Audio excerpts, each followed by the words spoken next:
we're back finally. Yay. This entire household has been sick. An ice storm hit the East Coast. It's just been a lot. We got another snowstorm just yesterday. Yeah, we had like snow, ice, more snow. Yep. Cold, freezing. It's going to get even colder, and it's going to snow again next week. Yeah. So. It stopped for one day. Yeah. And then we got another like 6 inches of snow. Kids had an entire extra week off school after Christmas break, so they've been out of school for 3 weeks. It's just been a little wild over here in our part of the woods. Yeah. We haven't been able to do anything. So we're a week late. We're getting back to it. Yeah, it's great. Yeah, and you called me out on the Facebook page for not making that post. I am not logged into... I meant me because I'm the one who does them. So that's why I put not Hannah. Oh, I thought you were being sarcastic. I was like, I'm not logged into our thing. So I actually sent you an invite that you have never accepted. Yeah, I got that notification when you sent it, and then I couldn't find it when I went back to actually. Anyway. I just let you run things. That's why I put not Hannah, because I totally forget. You sent it to, you were like, put this on a Facebook page because it's ridiculous. And no, I thought you were being sarcastic and blaming me. And no, I was blaming me. That's funny. Because I was like, I'll post this on like Wednesday or Thursday, like near when we would actually release an episode. Yeah. And then Thursday happened, and then Friday I was like, I forgot. Mm-hmm. I need to post that. It's okay. I would like to say that we're back on track and we'll be posting every 2 weeks, but with the way things have been so crazy, who actually knows? I will say we'll do our best, but the weather's insane, the sickness going around is insane, and life is just insane. Yep. It's good. It's fine. It's just crazy. So there's likely to be more delays in the future, but we'll do the best we can. There's been a sickness going around at work, so I think I got it first, and then like, you know, couldn't shake a cough, and then I felt bad for like a week, and then I was cured for like 3 days, and then somebody else has it now. Yeah. And so. And there's some virus going around that a lot of people at my work have caught, where they're sick for like a week, and then they're okay, but then they relapse and they're sick again for another week. So don't know what that is. Fun. Also, I didn't write an intro because of how crazy things have been. We're talking about vampires. This is Country Roads Creeps. We're doing awesome. We're doing great. This is probably the most time we've had to prepare for an episode, and the least prepared that we actually are. Yeah. So not me, because it's not my episode. Sick. I felt like a truck hit me, ran me over, backed up, and ran me over again. Like, I was in bad shape. I'm better now, but yeah. Well, like, so a lot. When I got sick, it was like a week that, like, I started feeling kind of bad one evening. Yeah. And I was like, whatever. You know, some evenings you get it. You just feel not so good, and then you wake up and you're fine. The next day I woke up and I was like, oh, I'm pretty fine. And then I started feeling bad again in the evening, and I was like, what the heck? And then I started getting like a really bad headache, and I got really, really hot. And then the next day I was like halfway through the workday, and I was like sweating, like my head was sweating. Oh, gosh. But my body was shivering, and I was like, oh no. Something is very wrong with me. And so I did that for like 3 days, and like every morning I would feel fine. And then about halfway through the workday, I would just get like the worst fever. So I think it spiked at like 102 one evening. Man. And so the next day I went to the doctor, and they were zero help. So they were like, yeah, just keep taking Mucinex. Well, when it's a virus, there's not much you can do. Here's an antibiotic. And I was like, okay, whatever. I don't like. Anyway, go ahead. Vampires. Enough about being sick. Yes, so we're gonna talk about being sick with vampirism.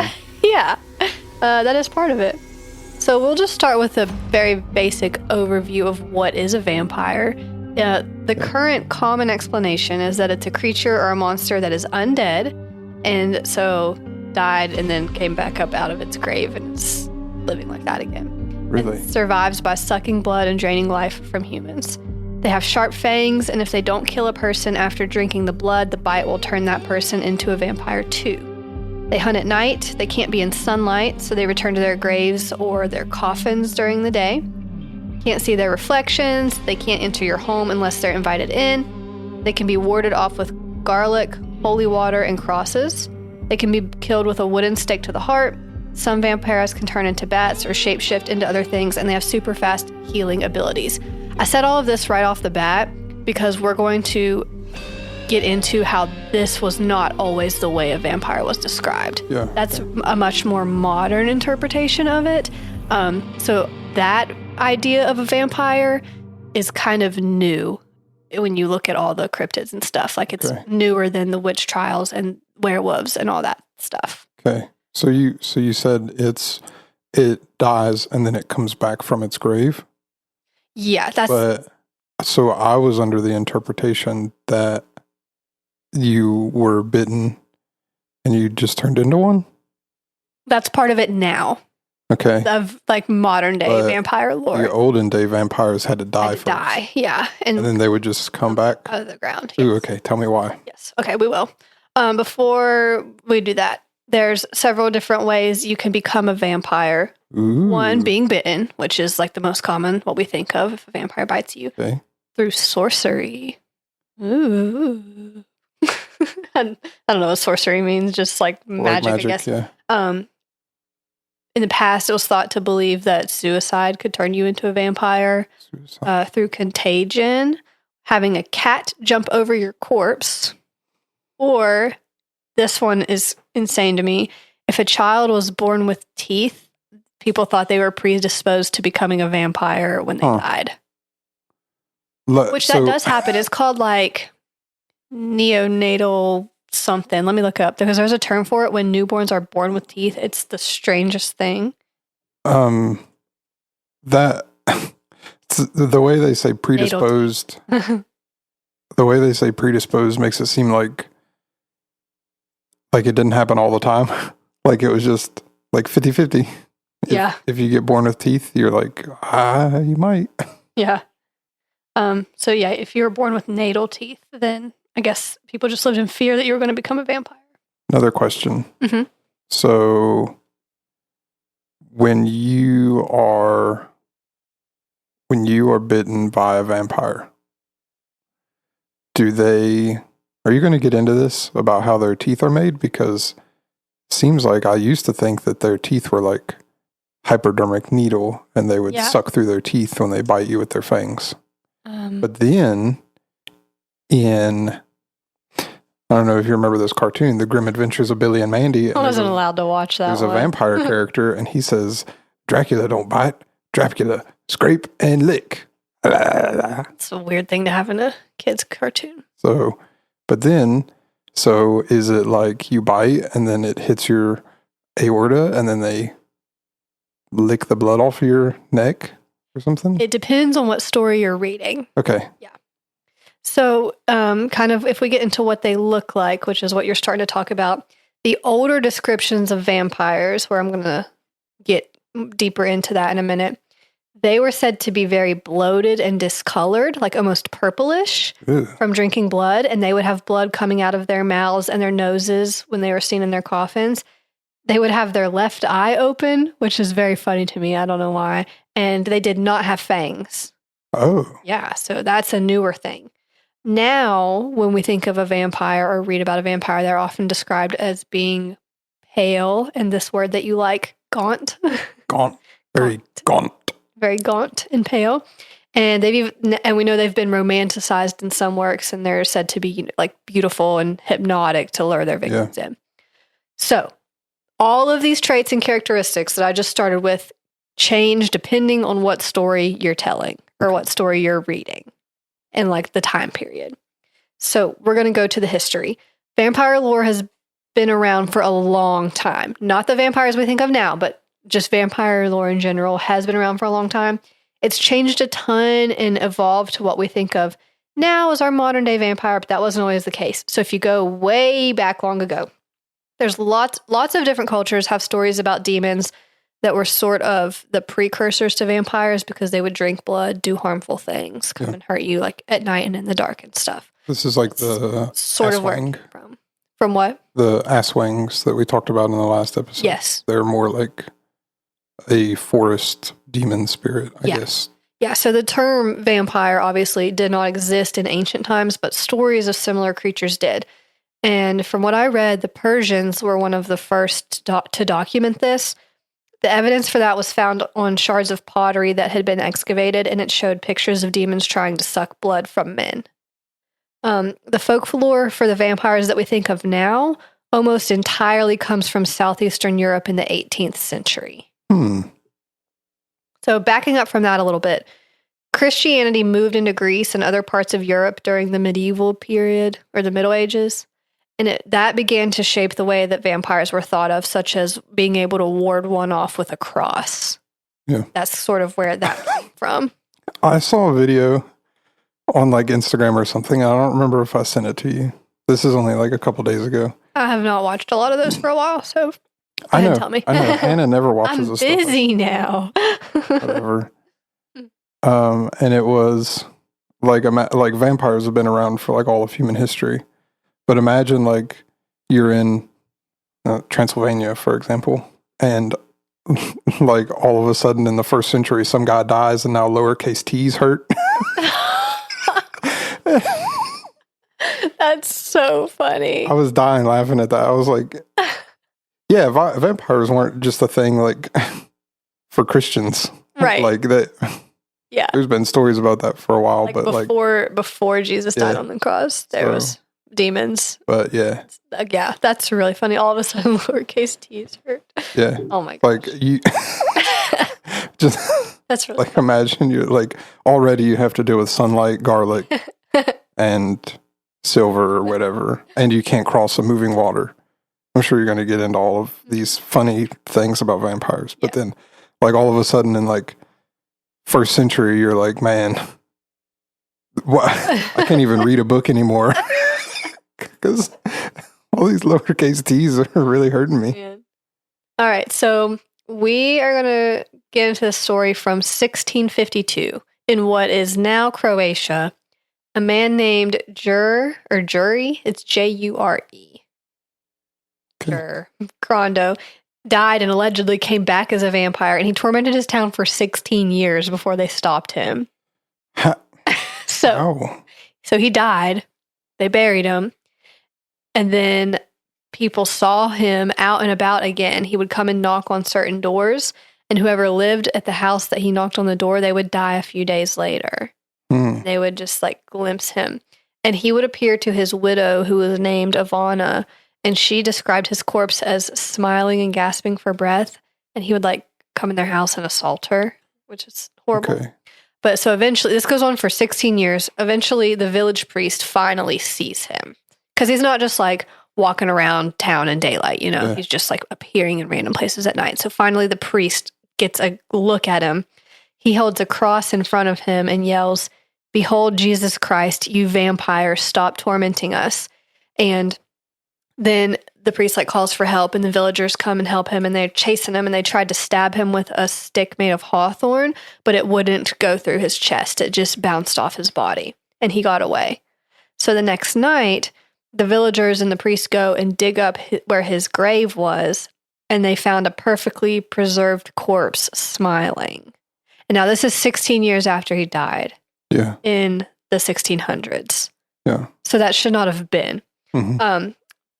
But this was like the first well-documented like case of a vampire. So people wrote about this, and more than one person wrote about it. But they eventually decapitated him with a saw, and that was the end of that. They cut his head off. So when we were in the 16th century, are we talking about normal-looking guy vampires? Century, I think. Or now this would be. Are we talking about the purple? They're like grotesque. Oh, okay. Yeah, scary. So his vampire is grotesque, but his body is perfectly preserved. Mm-hmm. Doesn't make sense, does it? No, but also I guess like it's grotesque, but you can still tell who it is. Like people know him. Yeah. And then he knocks on your door, and you're like, "Man, you look like you look like not you, but clearly it's you." Mm-hmm. And he was going back to his house and seeing going back to his wife. Oh. Was she happy to see him or like? No, I remember I said he assaulted her. Oh yeah. Okay. Yeah. Important. She was not happy to see him. No. Right. I Huh. mean, I would like to think I would try to maybe move away if that was happening. If you're getting haunted by your dead vampire husband every night. But it's probably harder to do in the 17th century. I don't know. Go ahead. All right. So, sorry. It's okay. How are there any stories from like earlier than this, or are they all just like not so much about like there's not stories earlier where they have identified the thing as a vampire. There's earlier stories where it's talked of as being like a demon. Yeah. So it's just like mythology at that point. Yeah. And then fast forward to the 1600s and it's, Yeah. And Christianity's starting to spread and people are getting the idea of like how you can protect yourself, and things like that. So we're moving into the 18th century now. This is when there began to be a huge increase in people believing in vampires, and this caused mass hysteria because now people have the idea in their head that vampires exist, and so it's like, oh, I heard that this happened in this village and this happened in this village, and go tell it to your brother and sister and friend, and so it's spreading, and everyone's freaking out that vampires are here, and it just becomes this whole big thing. And extra paranoid that it's like in their village. Yes. And it's sort of the thing, like we talked about how in full moon hysteria, once you think that something is like if I have a crazy day at work and then I find out that there's a full moon, I'm like, oh, it's because of the full moon. So now it's kind of like, oh, you see somebody that is acting this way and you have heard that vampires are around. So you think, oh, that person's a vampire. So it just starts to kind of spread like that because everybody's paranoid. So in 1721, there was an outbreak of so-called vampire attacks in East Prussia and more in the Habsburg monarchy from 1725 to 1734. And I'm going to tell you a specific story that happened in 1725 in a village in Serbia. So there was this guy, of course, I don't know how to say his last name, Peter Blagojevic, maybe. Okay. He died in 1725, and then a bunch of other people started dying too. So all the people after him, they would suddenly be sick for about 24 hours, and then on their deathbed, they would claim that Peter had beaten them during the night, and then they would die. So 9 people died over 8 days, which, 1700s, probably something bad in the food or the water, or just some sickness came through the village and got everybody. But one version of the story says that his wife claimed he came back to her and asked her for some shoes. A different version of the story says that he came back to his son to ask for food, and that when his son refused, Peter killed him and drank his blood. So, I mean, those are pretty big differences depending on which source you're reading. So he would come back and so the people said that he beat them over the night. And then they would die. And then they would die like 24 hours later. Yeah. But he wasn't drinking their blood? No. But that could have been one of the things where like, okay, so Peter dies, and then the next person gets sick. And if you're like super, super sick, delirious, it might get twisted around in your head. Like, that Peter died, but now you have a fever of like 105. It's the 1700s. There's no medicine for you. Yeah. You're hallucinating. And that thought that you had got warped into Peter's going to kill me. So like a hysteria thing. Yeah. And then the next person gets super sick and they've heard that this happened, that Peter died. And then this person died and blamed it on Peter. And now it's like, oh, he's coming for me too. So it could have been that sort of thing. That's how that story got started. Or Peter could have been a vampire and was coming to them in the middle of the night and beating them up. In certain features of pop culture of vampires, they have a life suck ability. Yeah. And they suck your life on you. Yep. So maybe he was doing that. Yeah, and then that's why they were dying. But anyway, so after 9 people had died, the villagers are so terrified that they go dig up his grave, and they saw what they thought were signs of vampirism on his corpse. Yeah, slicked back hair and a big collar. Now, we know now that what they saw were signs of the regular decomposition process, but they didn't know it at the time. They saw that they thought he had longer hair and that his nails had grown. So that made them think like he's still alive. Yeah. But now today we know that hair and nails appear longer because the skin has shrunk back. Right. It's not that it's actually growing. It's just that the skin has pulled Yeah. in. So they saw that and thought that that meant he was a vampire. So they staked his corpse through the heart and then burned it. This was one of the first well-documented cases of its kind, but others like it followed after and continued to spread the hysteria. And then the deaths and the sickness stopped after they did that? Yeah. It sounds like he's a vampire. It does, kind of. A little bit. Sounds kind of like maybe... The evidence is shaky. Yeah, like, you know, when there's like a little bit too many coincidences in one place, and you're like, Well, maybe. Okay. So there's some theories that go into this of why people were digging up these graves and looking at a decomposing corpse and saying, that's a vampire. There was a very poor understanding of decomposition at the time. Yeah. You would think that, like, they had different ways of dealing with dead bodies then. Like, so they... in a coffin and buried in the ground, I guess. Yeah, but you still had people that were, like, handling the dead. Like, there's people whose jobs it was to handle. So you would think, like... And at the time, like, there's no restriction, basically, on, like, experiments you can do on dead bodies. So you would think somebody would have figured it out by then that, like... Well, I think the problem is that they thought that there were certain, you know, this is how a body decomposes, and it does it the same way every time. But it can change a lot based on, like, the temperature and the soil quality. Yeah. So sometimes people thought a body should look more decomposed than it was, just because, you know, maybe it was colder in the ground that during that time, or the soil was different. And so they'd dig up these graves and think, this body hasn't decomposed. It's evil. It's a vampire. When really it was just because of the conditions in which it was buried. They expected it to look a lot worse than it really was. You think, well, you said it was Serbia, right? For the one with Peter. Yeah. Yeah. So it's cold in Serbia. It is. I mean, at least half of the year it is. Also, as a corpse decomposes, this is kind of gross, but it produces gas that builds up pressure, and that's what can make the body look swollen. So when people were saying the vampires were bloated, the pressure can push blood out from the mouth and the nose that's left behind in the body and cause discoloring on the skin. So that's where they're getting this idea that vampires are like purplish and bloated and have blood coming out of their mouth. But that would happen naturally anyway. Not now, because we have like embalming and stuff. Yeah. You just drain their blood and embalm them. And like I said earlier, they thought the hair and the nails were still growing even though the person was dead, but really it's because the skin pulls back in. Right. Have you heard of the death rattle? Yeah, I don't ever want to hear that in real life. Like that? Mm-hmm. What makes that? Disturbing. Do you know? Is that only when you die, or is that after, like, when they're handling you and then gas comes out of your throat and it makes That's two separate things. Oh. So, like, the death rattle is the actual, like, last breath. Okay. Which is dark.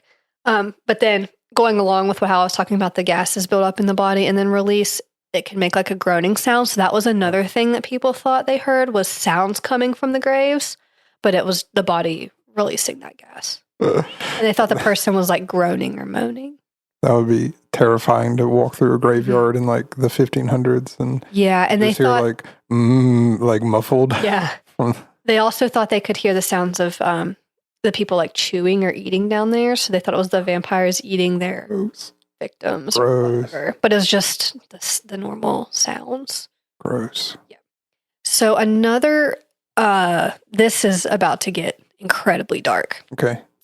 Another reason people thought that vampires existed was because sometimes when they would dig up these graves and open the coffins, there would be like scratch marks inside them. Oh, I've heard of that. Yeah. Yeah, and it's because they buried people that weren't actually dead yet.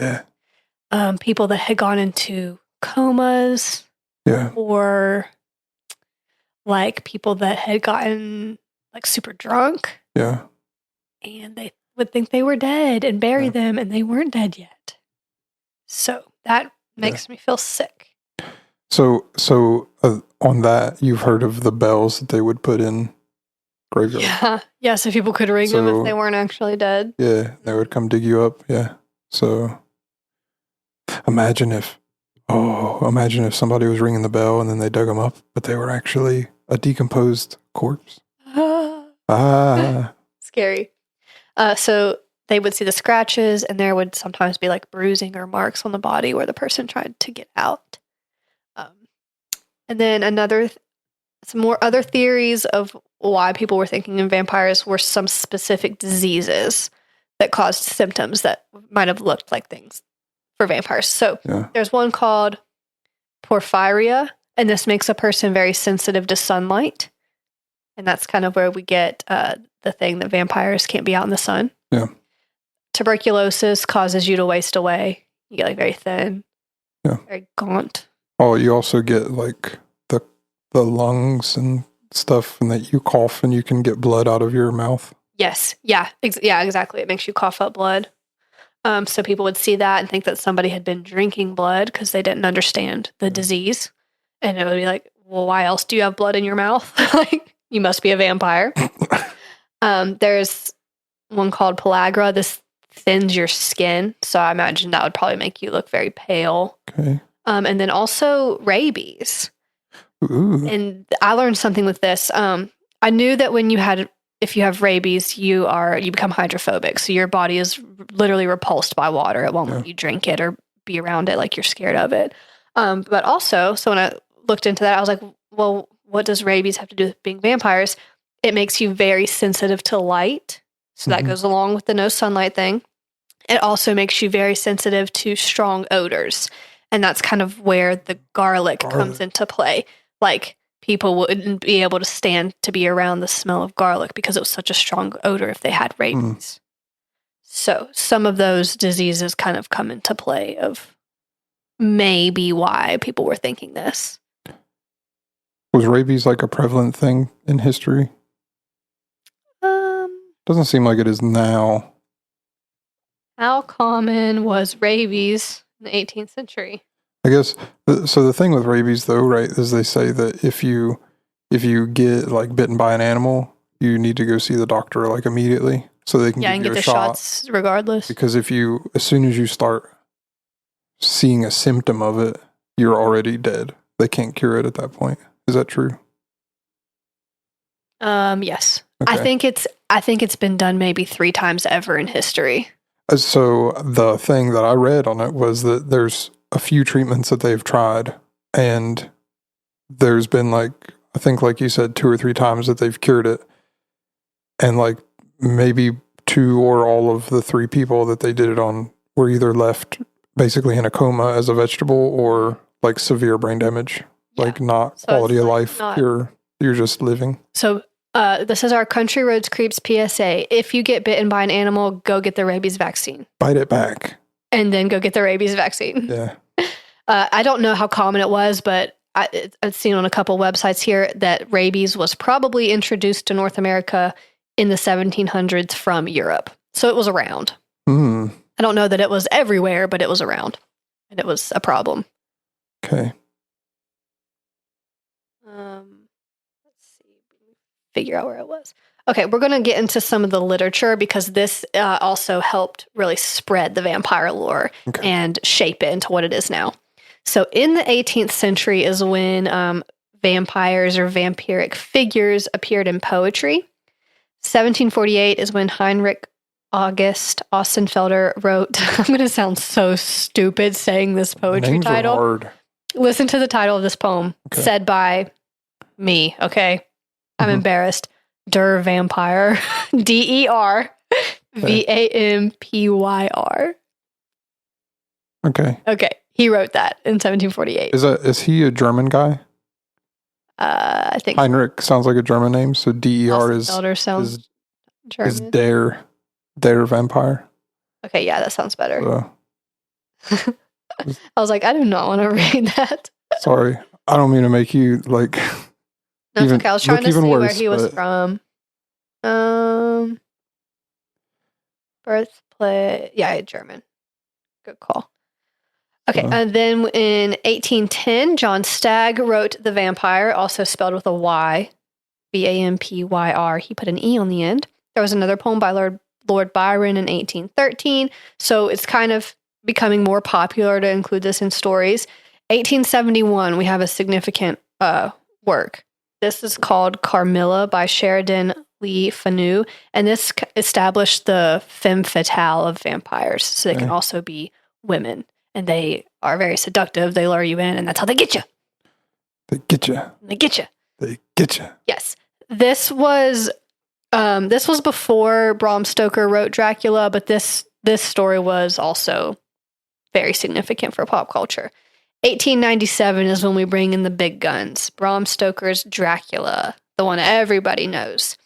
It's one of the most influential vampire stories. It solidified all the vampire tropes we have. They're pale, they're gaunt, they have fangs, they're bloodsuckers, they're afraid of garlic. You kill them by staking them in the heart, they can turn into a bat, they sleep in the ground or in the dirt. And this I thought was interesting. His Dracula character here was possibly inspired by Vlad the Impaler. I've heard that. Yeah, I didn't know that because he would impale his people he killed on the stakes. Possibly, maybe drink their blood. Rumored, yeah. Yeah, rumored. So Have you heard? Did you do any research on how he would impale them? I didn't really want to. Disturbs me. Okay. We'll talk about it later. Do you want to hear it on the podcast? Not really. Creepy I podcast. think I already know, and I don't want to talk about it. Okay.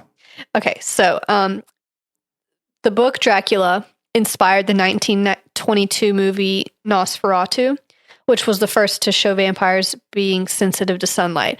And I first ever learned about Nosferatu on SpongeBob SquarePants, the hash slinging slasher episode. Have you ever watched the movie? It's a silent film. No.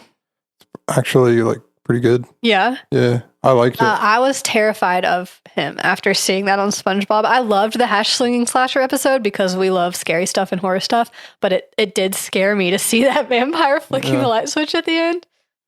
No, they bring, I think the story for that is that they bring him over on a boat or something.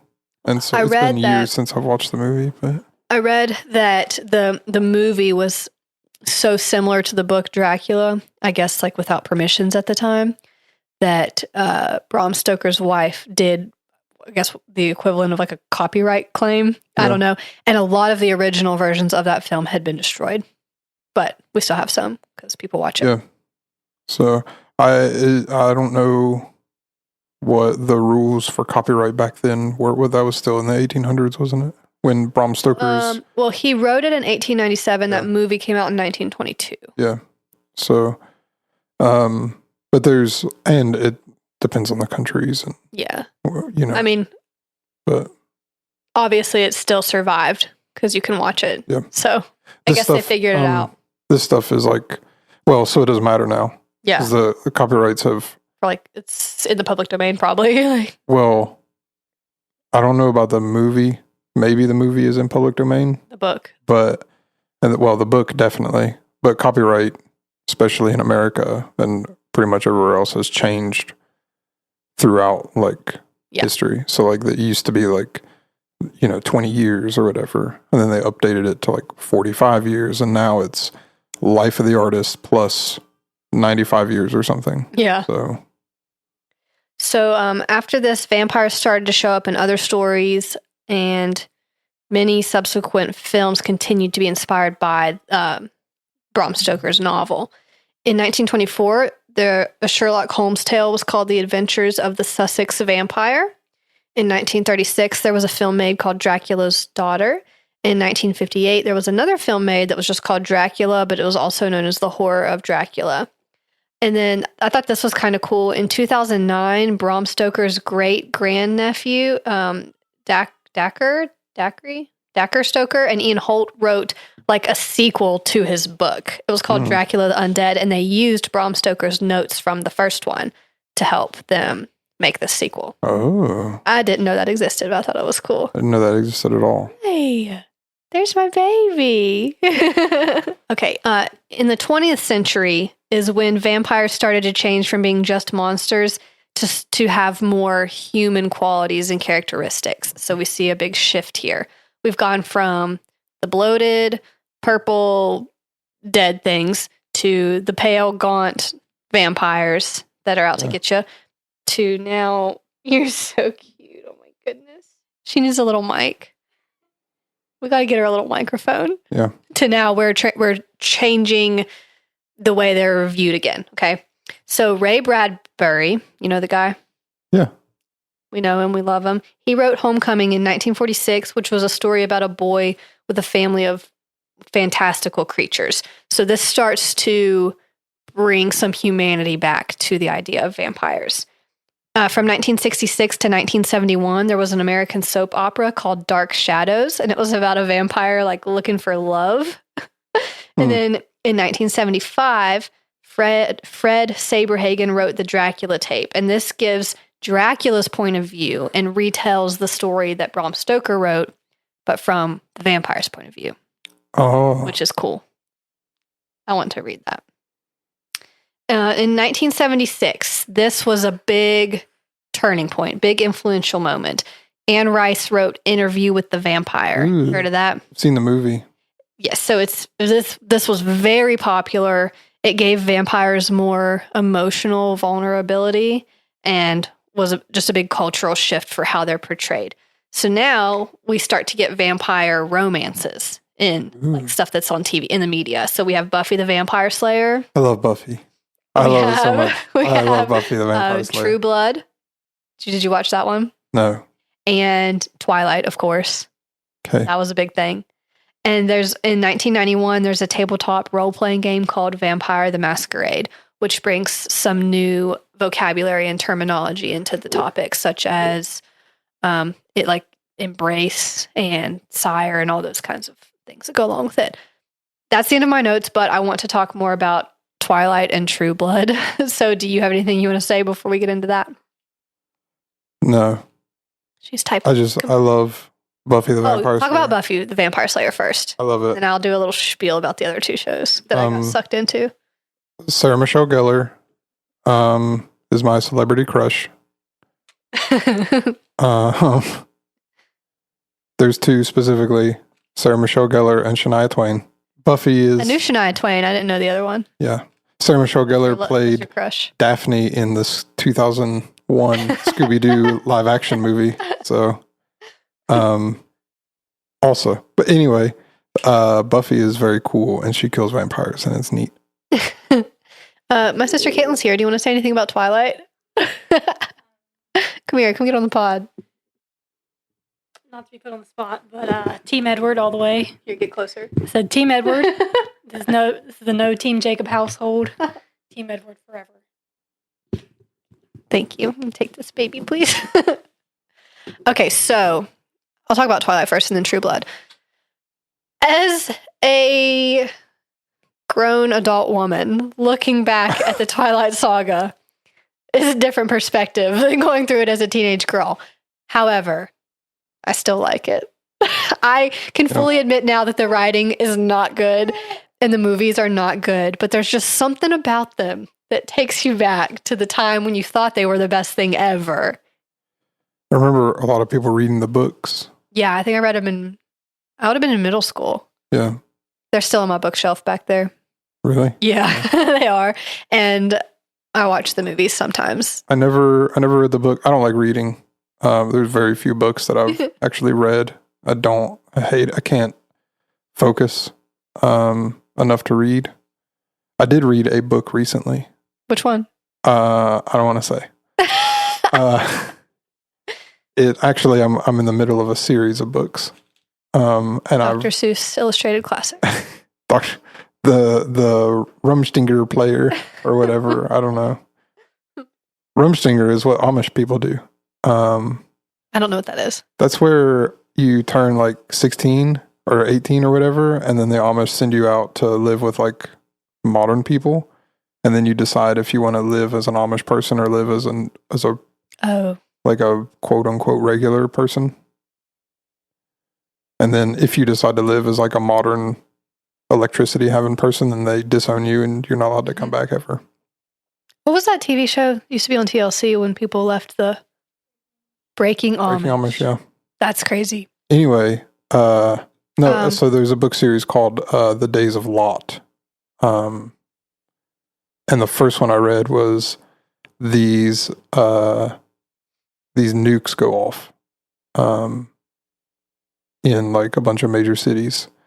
And so this guy is living in like Florida, or rather moves to Florida, and I guess they survive Oh, okay. nuclear. Like a dystopian thing. Not yet. Oh. I just read the first book. Okay. So yeah. Cool. So I guess he works as like a financial analyst guy, and his company does some stuff for the government for like secret government program stuff. They don't really get into it, but his boss is like, "Hey, you want to move to Florida because I can't really say why, but you need to get to Florida. Like we're moving the whole company to Florida, and you need to come." Yeah. And he's like, "I don't know." And so then he gets two of his daughters. He gets two of his daughters to come, and like a buddy or something, and his kid. But his wife stays in New York, and his other two daughters stay in New York because they're like, "You're being crazy. Oh. Like we're not." And then a nuke goes off in New York, and Oh no. yeah, so he's all torn up about it. But yeah. Anyway, Okay. Bringing it back to Twilight. So Stephanie Myers wrote this series, and she changed the way vampires are quite a bit. So in this world, they can be out in the sunlight, but they sparkle. yeah, And that's why they have to not. So the vampire family in the book has moved to Forks, Washington. Is that right? Because it's like has the most cloud cover, the most rainy days around. So that's where they live. These vampires are super strong and super fast, which goes along with the other ones too. But they can survive by drinking animal blood, so they don't have to hunt humans. Some of them still do, but they don't have to. And if they drink human blood, their eyes are red. But if they drink animal blood, their eyes turn like a golden color. They're like, I guess, the vegetarian equivalent of a vampire. Even they're still drinking animal humans. Sparkle is it like so in this universe, in the Twilight You've really universe, never seen it? I've seen like clips. Oh, yeah, So fair. like I know the sparkle thing. Yeah. I've never read it but so in this universe, do the people know that this is like vampire lore, that they'll sparkle in the sunlight? And so no. because I thought that the girl, what's her name? Bella. She like sees him sparkling or whatever. And she's Only like, "Why do you because- do that?" no, And he's like, "I'm a vampire." She figures out beforehand that he's a vampire because she starts like noticing stuff and does a little Google search. Yeah. But she doesn't know about the skin. It's after she says, "I know what you are," and he says, "Say it." She says, "A vampire." Then he grabs her and runs her out to the sunlight, and this is what he looks like in the sun. His little diamond sparkly skin. Yeah. And he's real torn up about it. Huh. He's very sad. He's very sad. Yeah, so there's that. Huh. Okay. Mhm. So No, you go no, ahead. go ahead. You go ahead. No, you go You ahead. go ahead. No, you. That's all I had to say. I was going to talk about True Blood next. Oh, I was going to say remember a couple episodes ago, I was talking about that video game Skyrim, and you can be a vampire. You have to drink blood, or over time you'll get more vampire symptoms, and people will comment on you and be like, "You look funny, like you look sick." But if you drink blood, then you can be out in the sun, and that's like one of the first things that, like, that's one of the first symptoms you get if you don't drink blood. Is you go into the sun, and then you have like, there's like a sound effect and a little effect that shows up on screen, and it's like your health doesn't regenerate. Caitlin, doesn't that happen in Sims? If you have the that certain pack, you can turn into a vampire and you can't be in the sunlight. Yeah, I think that's in the Sims game. Okay. What's True Blood? True Blood is a show that it's an older show. It's not been on for a while, but I watched it and I thought it was good for like the first couple seasons, and then it gets absolutely insane and kind of dumb and sort of bad. But it's based on a book series that I would like to read, and the main It Cool it. would be on the pod. But it has the The main focus is on vampires, but there's other creatures that show up in it as well. Hmm. One of the dumber plot lines was that there was a family of werepanthers, which was it was bad. Supernatural has vampires. I need Like to a watch that regular- show. I it's know I very would good. like it. Very good for the first 5 seasons at least, and then it's Yeah. pretty good for the next few seasons, and then it's a little ridiculous. Yeah. But they have vampires and they're cool. But yeah. Oh, I forgot to put this in there earlier. It just popped back into my brain when I was reading about ways you can ward off a vampire. Other than like if you want to kill it, you stake it through the heart with a wooden stake. You can repel them with a cross and garlic. But another one, you said they can't cross moving water. Yeah. And then one I thought was kind of Ask funny. me how I know that one. How do you know that one? Scooby-Doo and the Yowie Yahoo in Australia. The Yowie Yahoo is a vampire spirit demon thing, and they have Yowie Yahoos and the Hex Girls show up, and I love the Hex love Girls the Hex too. Girls. And Love so the Hex Girls. anyway, that's that. And they ran across this bridge, and the Yowie Yahoo can't cross moving water. So Another one, this one made me laugh, is that you could throw down a bunch of something small, like like grains of rice, and they have to count and it. they'll be compelled to stop and count it. Doctor Who does that. They have a episode where they find vampires, but the vampires on this place they turn into whoever so the vampires are turning into the doctor and whoever the companion was on that episode. Yeah. But he sprinkles a bunch of rice, and he's like, you're gonna like Have to stop. They're you have compelled to count this. which And then- makes the Count on Sesame Street an even funnier character. funny. I didn't even think about that. Yeah. Liberty thought that was funny too. Yeah. That's all I have on vampires. We can end it there. Okay. You want to say anything else? What are you talking about next? You know? Oh, there's a couple of things that I've thought of. That Another conspiracy or taking a break? Hang on, let me stretch. I thought about doing one, but I think I'm going to do a mystery. Okay, cool. I'm going to do a mystery episode. Very cool. So, okay. All right. See you all in 2 weeks, hopefully. Nothing happens. Okay. Be safe driving home. Watch over the not deer.